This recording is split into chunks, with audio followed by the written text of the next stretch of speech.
আজকে একটা অত্যন্ত দুঃখজনক ঘটনা বলতে এই যে দেখেন মেয়েটা ওর বাবা ওর মাকে মেরে ফেলছে। সম্পর্কে আমার নাতি হয়, মানে আমার ভাগ্নির মেয়ে, ভাগ্নিকে মেরে ফেলা হয়েছে। তো আসলে আমরা এতদিন জানতাম যে মারে নাই, কিন্তু আজকে জানি না, অনেক খারাপ লাগতেছে। যাই হোক, সত্যটা আরও ক্লিয়ার হবে আরও কয়দিন পর। তো আজকে 10 মাস হয়ে গেছে ওর মার রিপোর্টটা, মানে পোস্টমর্টম রিপোর্টটা আজও দেওয়া হয়নি। তো আমি চাইতে আছি যে পোস্টমর্টম রিপোর্টটা দ্রুতভাবে পাইলে আরও ক্লিয়ারভাবে আমি বলবো আপনাদের মাঝে। এই দেখেন আমার স্বাস্থ্য ভাই লিটন, ও টিকিট কেটে আনছে। আমরা এখন ঢাকার উদ্দেশ্যে যাব, যেখানে পোস্টমর্টম মানে ঢাকা মেডিকেল, সেখানে যাব আমরা মেট্রো রেল দিয়া ঢাকা বিশ্ববিদ্যালয়ে নামবো। এই যে আমরা ভিতরে ঢুকতে আছি, কার্ড পাঞ্চ করে, মেট্রো রেলের কার্ড পাঞ্চ করে আমরা ঢুকতে আছি, আপনারা দেখেন।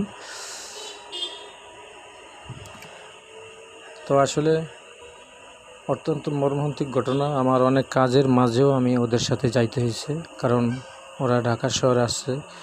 এখন যদি আমি না যাই তাহলে জিনিসটা কীরকম দেখায় বলেন তো। তো যাওয়ার উদ্দেশ্য ছিল না, 10 মাস হয়ে গেছে, এখনও রিপোর্টটা না পাওয়ার উদ্দেশ্যে আমার বাধ্য হয়ে আমার যাইতে হয়েছে।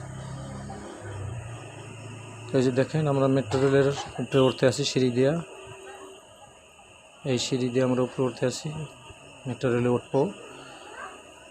তো আসলে মানুষ যে এত ভয়াবহ হয়, আর মানুষের মৃত্যু কে আর কখন কোন সময় হয় তাও জানে না। কিন্তু স্বাভাবিক মৃত্যু হইতো সবাই মেনে নিতাম আমরা, কিন্তু আমার ধারণা এটাই ঠিক। ধারণা বলতে কি আপনাদের বলি যে ওর মাকে মারা হয়েছে, বুকের ভিতরে দাগ আছে এবং গলার ভিতরে দাগ আছে। তাইলে এখানে আমি কনফার্ম পুরা যে ওকে হত্যা করা হয়েছে, মানে এমনভাবে মারছে হয়তো।